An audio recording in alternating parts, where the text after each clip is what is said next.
हाँ start start. ये हमारे भाई हैं युवा, क्या नाम है आपका? मेरा नाम मोनू मोनू कार्की। मोनू कार्की। मोनू ये बताओ कि ये जो 1 साल सरकार धामी सरकार का हो गया है, तो इसमें जो है छात्रों पर लाठियां पड़ी और जो है उन्होंने नकल का अध्यादेश में उनको जो है परेशानी हुई और उनका पेपर लीक हुआ। उन्होंने कहा कि इसकी सीबीआई जांच करो और सरकार ने कहा कि सीबीआई जांच नहीं होगी। क्या कहना है? तो सरकार जो है देखिए, पहले हमारा फैसला ही गलत था कि हमने बीजेपी को इतने साल हमने कार्यकाल दिया। पहली बात है, धामी जी ने हमें धामी जी ने एक एक मौका दिया था। धामी जी ने हमारी उम्मीद पे बिल्कुल पानी फेरा है, बिल्कुल। धामी जी ने मतलब ऐसा किया है कि जैसे हमने यार हमें रोजगार का अवसर मिलना चाहिए था, बिल्कुल रोजगार नहीं है। हमने कांग्रेस पे इतने साल भरोसा किया था, उन्होंने वैसा हमारे साथ धोखा किया। और इस धामी जी ने तो इतना विश्वासघात किया हमारे साथ, मतलब युवाओं पे लाठी चार्ज हो रहा है, पेपर लगातार लीक हो रहा है, सीबीआई जांच नहीं हो रही है। और धामी जी कहते हैं अगर सीबीआई जांच किसी की परीक्षा की नहीं होती है, क्योंकि उसके बाद 6 साल के बाद परीक्षा ही नहीं होती है। ये कहाँ का नियम है?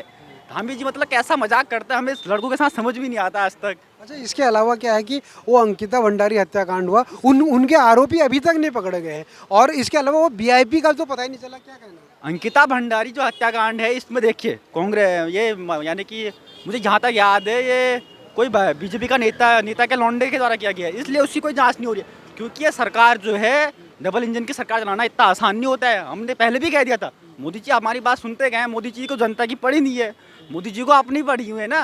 मोदी जी को विदेशों का भ्रमण करना है। एक बात में मोनू भाई ये बताओ, वो हाकम सिंह है, पर्चा लीक कराने में माहिर है उसने, और उस पे बड़े लोगों का हाथ है बताते हैं हाकम सिंह। और उसके अलावा एक आदमी और है, वो हरिद्वार में भाजपा का मंडल अध्यक्ष रहा है, वो भी फरार है। तो क्या कहना है, ऐसे आरोपियों को कहीं बचा तो नहीं रही है? सरकार बिल्कुल इस पे, मुझे लगता है इस पे भी हमारा सरकार का जो पूरा हाथ है। अगर सरकार इन लोगों का सपोर्ट नहीं करती है तो ऐसे आज तक बचते नहीं है। ना सीबीआई जांच हुई है, ना कुछ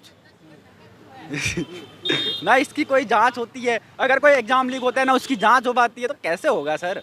हम सरकार को अगर सीबीआई जांच नहीं करानी थी तो सरकार एग्जाम तो करा देती है। एग्जाम कराया उन्होंने, हमें ठीक है, तो एग्जाम करा देती है सरकार। उसके बाद जब लड़के कह रहे हैं सीबीआई मांग रही है जांच, तो सीबीआई जांच कराओ ना एग्जाम की। हम भी कहेंगे तो आप सत्य हो, सत्यवादी सरकार है आपकी। अच्छा। पर अब सीबीआई जांच ही नहीं होती है तो एक महिलाओं की बात है, जो हम अपनी रसोई की बात करते हैं। रसोई का सिलेंडर तो महंगा होता जा रहा है, लेकिन ब्लेंडर सस्ती हो जा रही है। बिल्कुल। मैं इसी बात पे तो मैं इस बात पे कहना चाहता था, आज मुझे आप मिल गए। मेरा सौभाग्य है कि मैं आपके सामने ये बात कहना चाह रहा हूँ। मोदी जी ने देखो यार, अब इस बात पे मैं इतना मतलब मेरे पास शब्द नहीं है, मैं क्या कहूँ उनसे। देखिए सरकार, देश पे इतना कुछ हो रहा है, मतलब इतने एग्जाम लीक हो रहे हैं, कोई काम। चलो यार, इस बार तुम सिलेंडर ही सस्ता कर देते, एक काम तो अच्छा कर दो कम से कम हमारे लिए। हमने कब कहा कि हमें दारू पीना? अरे अगर आप कहते हो पहले कि नशा मुक्त भारत कहते हो, एक तो नशा मुक्ति अभियान चलाते हो आप, ऊपर से दारू सस्ती करते हो, ये कहाँ का न्याय? ये मोदी जी से पूछता हूँ मैं। ये तो यहाँ की उत्तराखंड सरकार ने किया है ना। सिलेंडर तो केंद्र सरकार का, लेकिन यहाँ इन्हें ब्लेंडर सस्ती कर दी है। ये अरे धामी जी का हाथ है इसके पीछे, पूरा धामी जी का हाथ है। देखिए मैं ये नहीं कह रहा हूँ कि यार सिलेंडर का जो भी है वो होना चाहिए था, बट दारू सस्ती कर दिया आपने। चलो सिलेंडर महंगा है, कोई दिक्कत नहीं थी, हमें जो चल रहा है चलने दो। पर दारू सस्ती करके आप नशा मुक्ति अभियान जो चलाते हो उस पर क्यों लात मार रहे हो? मतलब मेरा कहने का मतलब ये है कि आप एक तो कहते हो नशा मुक्त भारत, ऊपर से दारू सस्ती करते हो, ये कहाँ का न्याय है? ये बताओ पहले। भारत भाजपा ये कहती है कि बेटी को पढ़ाओ, बेटी को बढ़ाओ, और वहीं वो बेटी अंकिता भंडारी को मरवा देती है। और जो है सरकार अभी तक उन पे हाथ नहीं डाल, उनको सजा नहीं कर पाई है। जबकि उसकी सीबीआई जांच की मांग की थी, हाई कोर्ट में उसमें जांच की मांग हुई थी, लेकिन उसके बावजूद भी सरकार ने अभी कोई ना तो पेपर लीक का किया, ना ये अंकिता भंडारी का। क्या क्या कहना है? देखिए सरकार, अब हम क्या कहें सरकार से? हम इतना कुछ कह दिया, सरकार को सिर्फ युवाओं पे अत्याचार करना है। बीजेपी सरकार को सिर्फ युवाओं पे अत्याचार करना आता है और कुछ नहीं। ये सिर्फ हम पे लाठी चार्ज कर सकते हैं और कुछ नहीं कर सकते ये लोग। ये ना अंकिता भंडारी मर्डर केस का खुलासा करेंगे, ना ये पेपर कनिष्क सहायक की सीबीआई जांच करवाएंगे। बस इन्हें सिर्फ युवाओं की आवाज़ दबानी है। मैं सिर्फ इतना कहना चाहता हूँ, अगर मोदी जी तक मेरी बात पहुँचती है तो मोदी जी को शर्म कर लो, बस हो गया। आप तो शर्म कर लो, इतने साल हो गए आपको, हमने भरोसा किया था। इतने साल के बाद हमने मतलब यार हमारे भी कुछ उम्मीदें होती है कि युवाओं की उम्मीदें होंगी, बहुत सारी उम्मीदें हैं, मतलब चलो पूरे देश की उम्मीदें हैं आप पे, पर आप फिर भी एक के बाद एक गलतियाँ हो रही है जो वो मतलब ये असहनीय है, मतलब ये चीज़ें। तो अगर आप इन चीज़ों पे निर्णय लो, यानी कि जल्दी निर्णय लो। आप शराब सस्ती कर रहे हो, ये कहाँ की चीज़ है? ये कोई मायने नहीं रखता ना इन चीज़ों का।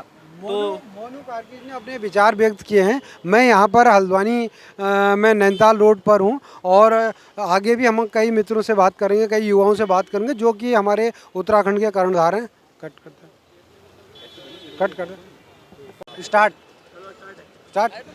सरकार के आज 1 साल पूरे हो गए हैं धामी सरकार के, और सरकार ने आज जो है बड़ा ही जश्न मनाया है। उनका कहना है कि हमने 1 साल में कई बेमिसाल काम किए हैं, लेकिन हमारे साथ हैं कई युवा हैं जो कि हमारे उत्तराखंड के जो हैं भविष्य हैं, और इनके कंधों पे उत्तराखंड का भार है पूरा। हम इनसे जानना चाहते हैं भाई, जो है पहले तो हम आपका नाम जाने, क्या नाम है? अभय पांडे। अभय पांडे। अभय, ये बताइए कि 1 साल जो सरकार का रहा है, कुल मिला के इसको कैसा साल रहा है? उनकी जो योजनाएं थी छात्रों के लिए, पढ़ने वालों के लिए, अस्पताल की व्यवस्था है, बुजुर्गों के लिए व्यवस्था है, कैसे रहा है सरकार का 1 साल? थोड़ा सा पढ़ाई वगैरह में इस बार दिक्कत ही रही है। बच्चे इधर उधर हो गए लॉकडाउन की वजह से। बहुत से बच्चे नहीं कर पाए क्योंकि उनके 1 साल पूरा वेस्ट गया, तो उनको वही आदत पड़ गई, तो अब वो जा नहीं रहे हैं स्कूल वगैरह भी। तो अच्छा, ये बताइए, ये सरकार ने पेपर लीक हुआ है, वहाँ पर जो छात्र थे उन्होंने प्रदर्शन किया, सब कुछ किया, और प्रदर्शन करने के बाद उन पे जो है पुलिस ने लाठीचार्ज किया, उनको जेल में ही बंद कर दिया, और उसके बाद उन पर मुकदमे लगा दिए। तो क्या कहने सरकार ने, ये कैसा रहा सर? अब देखो, वो तो सारा डिपेंड करता है टीचर्स कैसे हैं वहाँ पर, उनको भी देखना चाहिए। अब हर एक बच्चे की वजह से हर बच्चा को नहीं हो सकता है ना। बहुत से बच्चे पढ़ के आए हों, ज़रूरी नहीं है हर बच्चों ने पेपर चीटिंग के लिए आए हों। कितने बच्चों ने मेहनत करी होगी, उनका तो साल बर्बाद गया। फिर साल बर्बाद नहीं गया भाई, महीने बर्बाद हुए। महीना साल जो भी है। इसके अलावा हम जो है यहाँ पर एक हमारा भाई और यहाँ पर है, जो है ये जो हेल्थ की सुविधा है अस्पतालों में, जो है लोगों को बड़ी भीड़ का सामना करना, डॉक्टर नहीं होते, कई जगह दवाई नहीं होती। सुशीला तिवारी एकमात्र अस्पताल है, यहाँ भी बहुत बड़ा हो रहता है। तो सरकार को क्या करना चाहिए? सरकार को ये करना चाहिए कि जो सरकारी हॉस्पिटल में डॉक्टर होते हैं वो अपना प्राइवेट क्लिनिक खोल के बैठते हैं, तो उनको वो क्लिनिक बंद करवा के उनसे वहीं बैठवाना चाहिए उन्हें वहाँ पे अपने हॉस्पिटल में। और जो दवाई है, मशीनें हैं, वो सब सही होगी, हाँ, वो सही होनी चाहिए। और ज़्यादा से ज़्यादा लोगों को हेल्थ की सुविधा मिले। हाँ, अच्छा, एजुकेशन के बारे में क्या है? सरकार की एजुकेशन ठीक चल रही है? पॉलिसी कैसी है?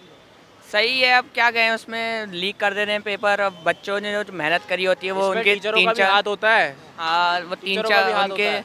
पहले वो इतना पढ़ेंगे, फिर वो लीक हो जाएंगे पेपर, पता चल रहा है पेपर देने के बाद, फिर उसके 3-4 महीने बाद फिर पेपर रख देंगे। अब वो पेपर ही देते रहेंगे, फिर वो तैयारी उनकी रह जाती है आगे की। चलिए, ये हमारे साथ कुछ युवा थे, और भी कुछ युवाओं से हम बाद में बात करेंगे। अभी रोक दे, इसको बंद कर दो।